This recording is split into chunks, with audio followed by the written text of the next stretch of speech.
Místní akční skupina Český les vznikla v roce 2004. Dnes už má 77 obcí, které se rozkládají na 1500 kilometrech čtverečních, no a na nich žije více než 61 000 obyvatel. Za dobu své desetileté činnosti místní akční skupina Český les přinesla do svého území více než 70 milionů korun, které rozdělila 90 žadatelům. No a to už musí být někde vidět, ať už se podíváte tam, kde bydlíte, anebo v krajině kolem.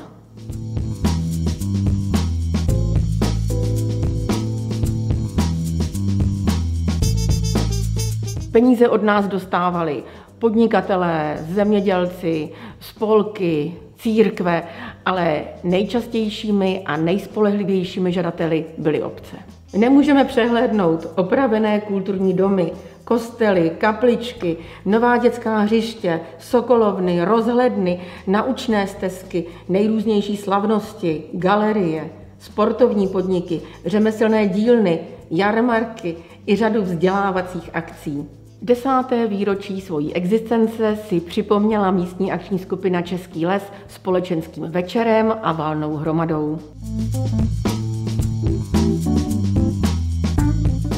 Místní akční skupina Český les a vůbec tedy místní akční skupiny, to je iniciativa, která si dává za úkol a za cíl sjednotit subjekty, které působí na venkově.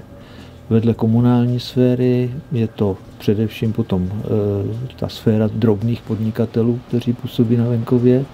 A třetí skupinu potom tvoří nezisková sféra, to znamená spolky, organizace, které doplňují takový ten základní život obce.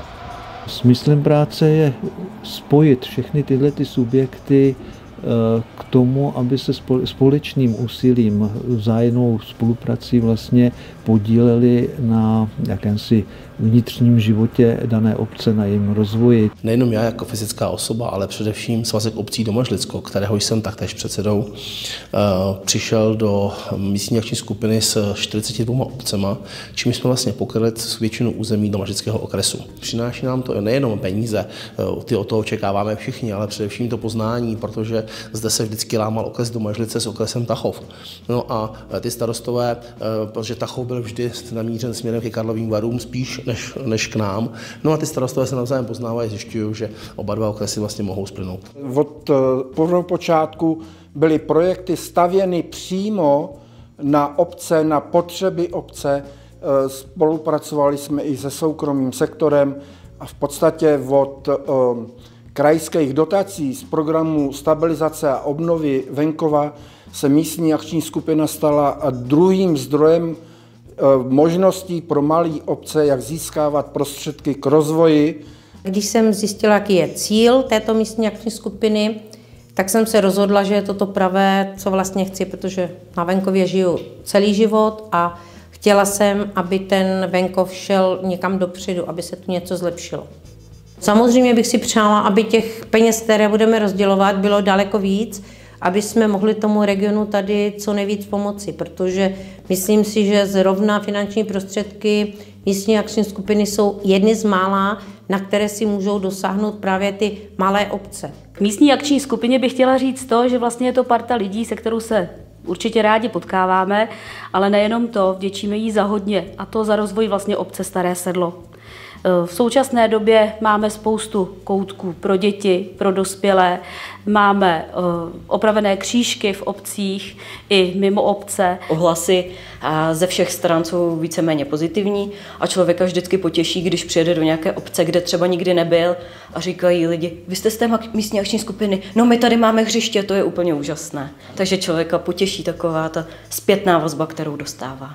Samozřejmě naším zájmem je, aby obce byly spokojeny s tím, co dostanou od nás a tím vlastně vrací všechno nám, místní akční skupině, protože my jsme všichni jeden venkov, jedna místní akční skupina.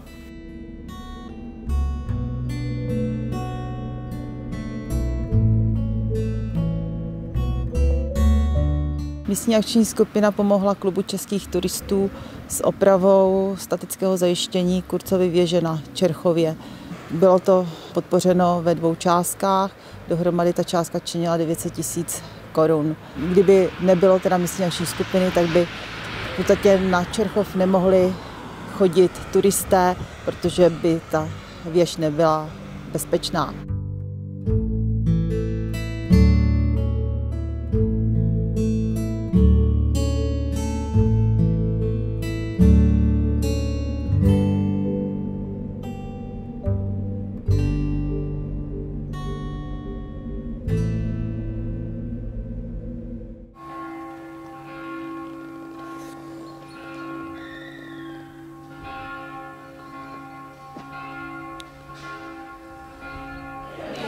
S místní akční skupinou spolupracujeme už poměrně dlouhou dobu a logickým vyústěním této spolupráce bylo to, že jsme realizovali nápad otevřít pobočku naší školy právě v Domažlicích. Škola je zaměřená pro studenty, kteří už ve většině případů pracují a chtějí si doplnit své vzdělání v ekonomické oblasti a chtějí být konkurenceschopní na trhu práce, protože naše škola je zaměřená prakticky na ekonomické disciplíny, manažerské disciplíny, marketingové disciplíny, řízení lidských zdrojů, což jsou oblasti, které lze velmi dobře využít jak při práci v podnikatelském, tak veřejném sektoru.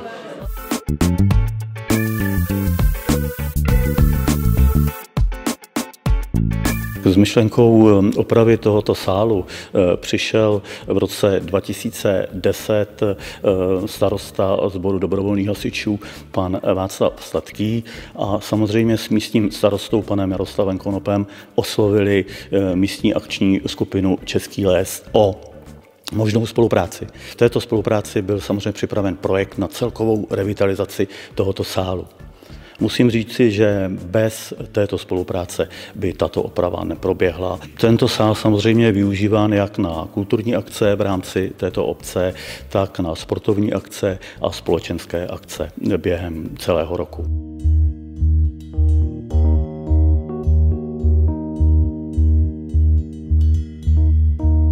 S místní akční skupinou Český les spolupracujeme od úplných začátků. A spolupráce s touto skupinou pro nás jako pro obec znamenala, že jsme se museli zamyslet, jak chceme pracovat do budoucna. No a z peněz místní akční skupiny jsme vlastně opravili spodní část toho objektu.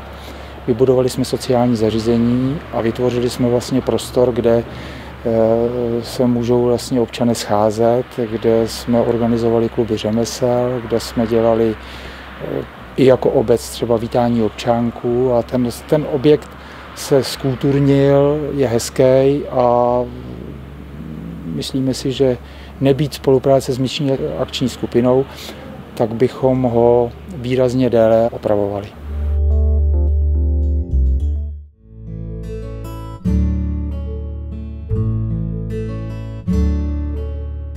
Pro město je velice zajímavou záležitostí a to je rekonstrukce jednotlivých částí návsí, ať už je to část návsi v obci Smolov, Doubravka či u svatého Kříže, které se opět vrátily do podoby, které měly zhruba kolem let těsně předválečných, to znamená, návsi jsou plně využívány, jsou osazeny herními prvky, lavičkami, cestičkami, je tam místo pro setkávání, jsou tam vysazeny nové vánoční stromy, je tam prostě prostor, kde se ty lidi mohou potkávat nejenom mezi sebou, ale především to slouží turistům, kteří náš kraj hojně navštěvují, ať už jsou to cyklisté nebo turisté pěší.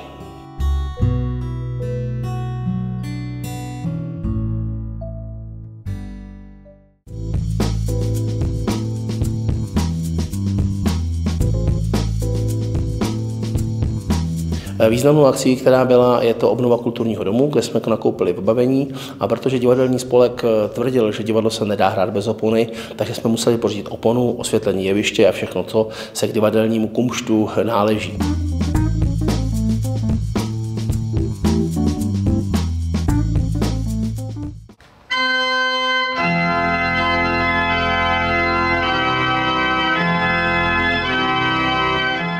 Další akcí, která byla rekonstrukce varhan v kostele. Ač kostel není příliš star, ale varhany patří k významným dílům varhanické rodiny Gutů a po těch letech, které jsou zde instalovány, to znamená více jak 150 let, si zasloužili výraznou rekonstrukci, která se odehrála v letošním roce a byly letos nově rekonstruovány.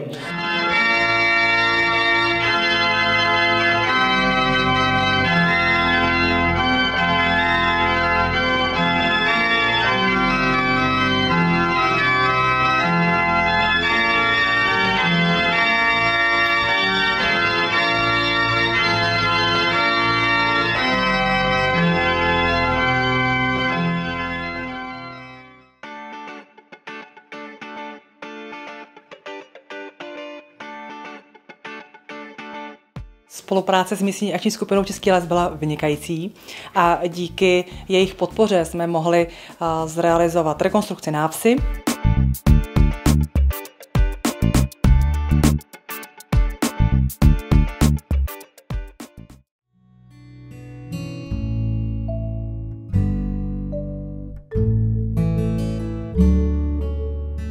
Potom byla rekonstrukce kulturního domu, kde se peníze využily nejenom na kulturní činnost, ale i na sport.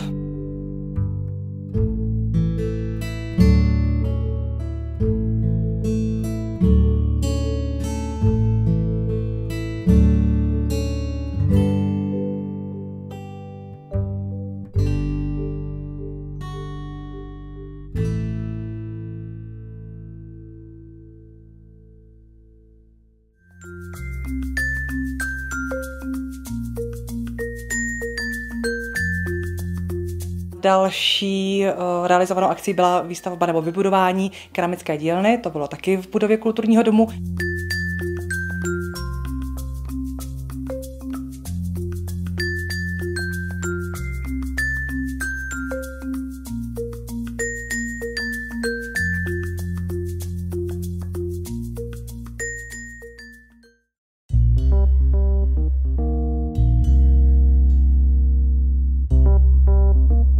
Za podpory obce, za předfinancování, tak tady Dynamo mohlo vybudovat vyloženě úplně novou stavbu kabiny, včetně společenské místnosti. Takže to samozřejmě využívají i veškeré spolky v obci, včetně všech, co nejsou ve spolcích. Takže celá obec tyto prostory může využívat.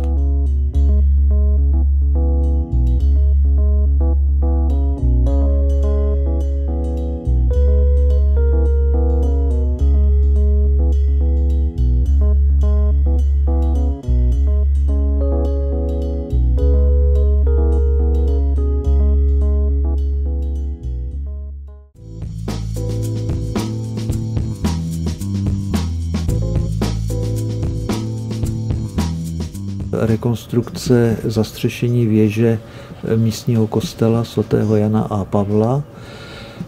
Tady ten projekt měl hodnotu přibližně 2 miliony korun a více než 60% z toho bylo pokryto právě dotací od místní akční skupiny. Celý ten projekt spočíval v tom, že se doslova obnovila, vystavěla nová věž nebo nové zastřešení.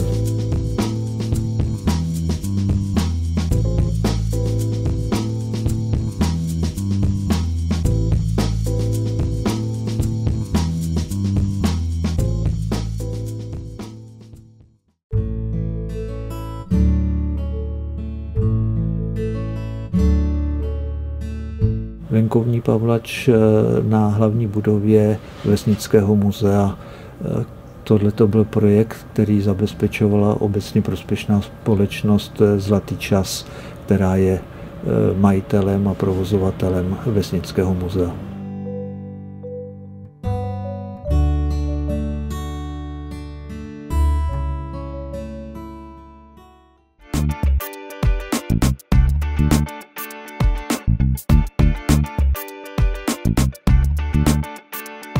Skupina MAS Český les podporuje venkovský rozvoj a díky ní jsme zastřešili venkovní prostor u kabin tělovýchovné jednoty ve Starém Sedlišti.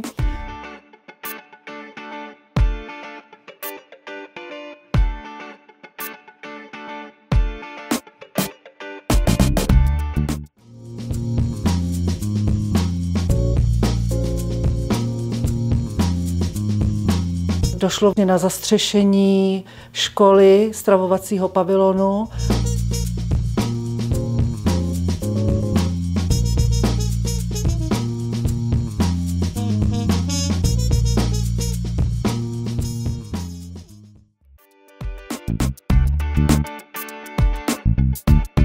Jedna z posledních akcí je nástavba hasičské zbrojnice, kterou budou využívat nejen místní hasiči, ale i děti, kroužek mladých hasičů a podobně.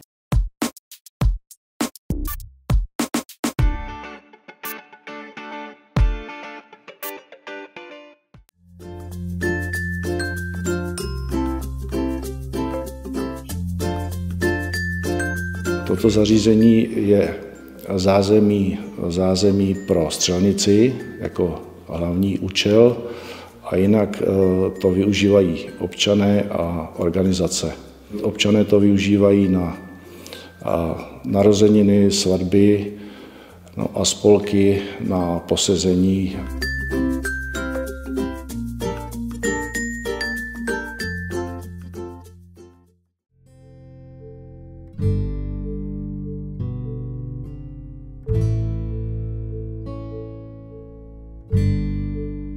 Podařilo se nám získat dotaci na opravu a vybavení kulturního sálu.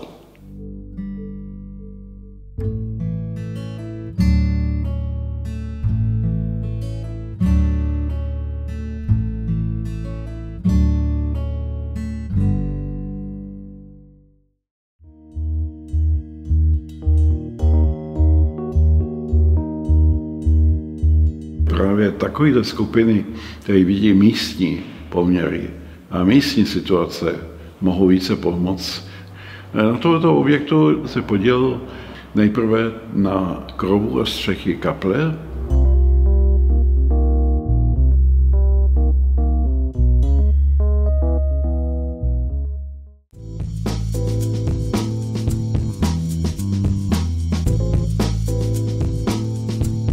Letos jsme dokončili Čenstochovský oltář.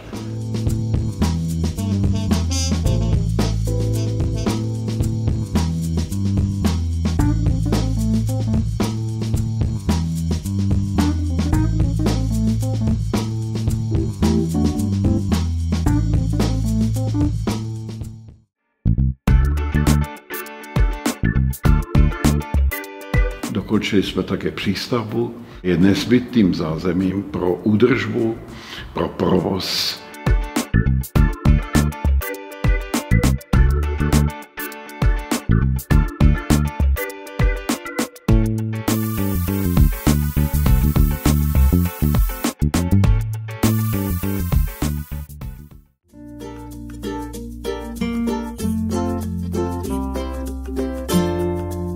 Kostel svatého Mikuláše je velice krásný a ten prochází posledních 35 let postupnou opravou, až jsme v loni dokončili po 15 letech vakance nádhernou kazatelnou.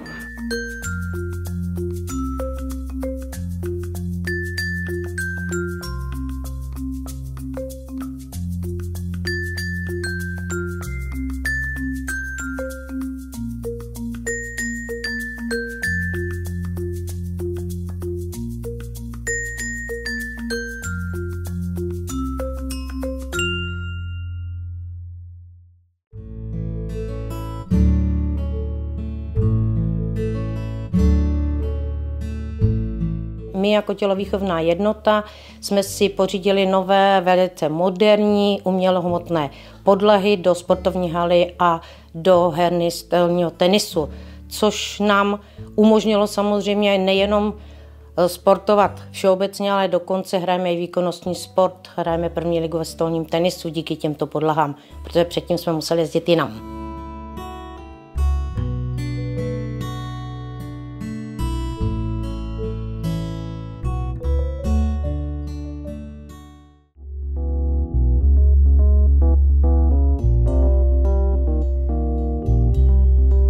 Tohoto úkolu se ujalo občanské sdružení Koráb, které vlastně v 8 výzvách podalo svoji žádost a během této doby mi proškolilo bezplatně zhruba 150 lidí na území Českého lesa. Jedná se především hlavně o podnikatele, pracovníky obcí, neziskovky a mladé zemědělce.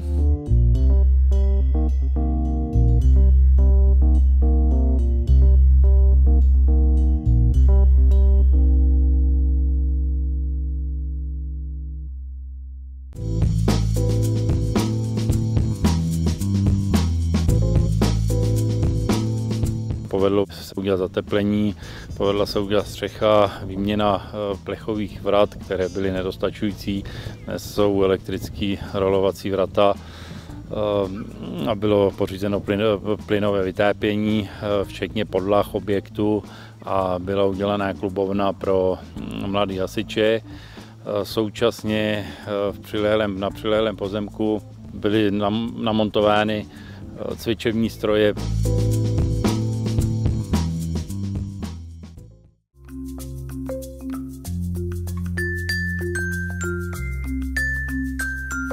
My jsme dostali vlastně finance na vybavení školky, to znamená na možnost nákupu nábytku, celkové vybavení interiéru, včetně hraček a pomůcek pro děti, na zajištění celkového zázemí.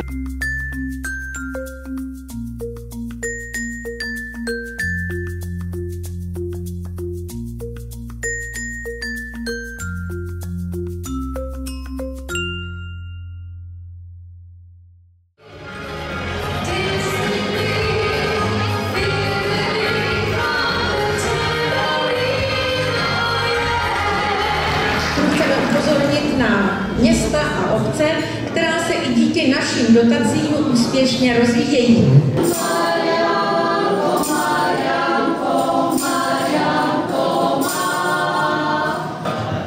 Od toho prvního začátku byl člověk, který těch 10 let se pohybuje, já bych řekl tak nenápadně.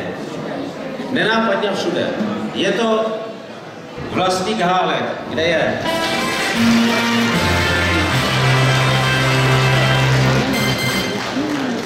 Je tam 10 cvíček, zatleskáme.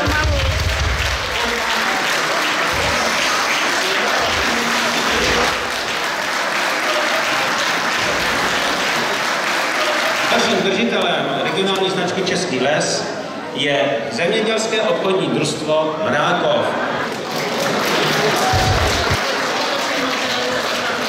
Ještě jednou blahopřeji a ať se vám daří.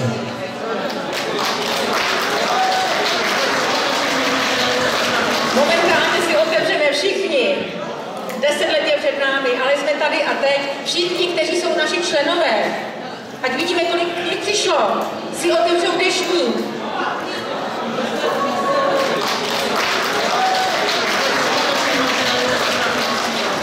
Ani jeden z našich žadatelů nevracel celou částku. Byly tam jenom drobné korekce a nějaké částky neproplacené, ale skutečně teda mohu říct, že úspěšnost byla 100%. Co bych si přála, aby místní akční skupina, jak by měla v příštím období fungovat? Určitě tak, aby pravidla, podle kterých se finanční prostředky rozdělují, byly jasná, neměnná a jejich výklad byl jenom jeden. Abychom přesvědčili lidi, vysvětlili jim, o co jde a zkusili je probudit k tomu, aby měli nápady, aby v tom území byli živí, aby se družili a žili tu rádi.